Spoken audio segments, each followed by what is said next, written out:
This video is connected to the October 29th remote session in which we are learning about network analytics.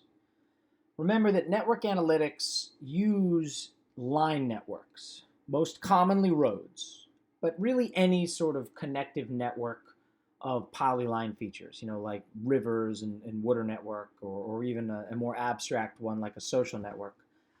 And it lets you build rules of the road, right? Rules of that network so that you could start at a point, like up here, and try to find your way to this point.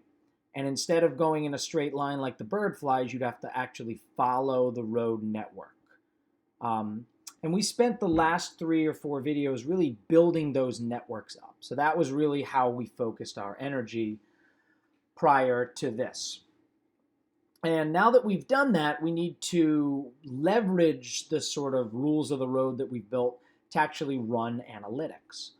And so the first thing you're going to do is the first thing I'll actually do is load in these kind of things here. I want RP crime, route points, and select Memphis roads. But I want you to come to analysis and then come over here to network analysis.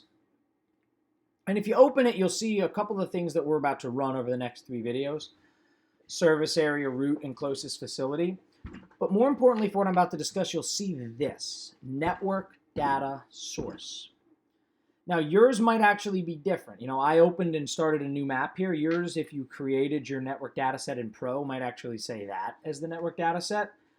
But it doesn't have to. And, if it doesn't, I'm glad, because I want to talk about this. The general default is to use ArcGIS Online's global network. And just like Google, they have their own data sets and their own algorithms and their own area that sort of maps out and plots how you move through space across large areas of the US. And it is way more complex and definitely more intricate than anything we could ever create. We have the ability to customize a little more than they ever would. But it is certainly like the preferred one rather than building your own, even though building your own is certainly a cool tactic that I taught you last time. But the problem about using this is you need credits. You need ArcGIS Online Service credits, and we don't have those for Penn, right? My company pays for them, and that's why I'm able to use the sort of what I pay to use their network. And because we don't have it, we actually have to come here and change the network data source. And so to do that, we'd come to computer, we'd come to desktop, we'd find,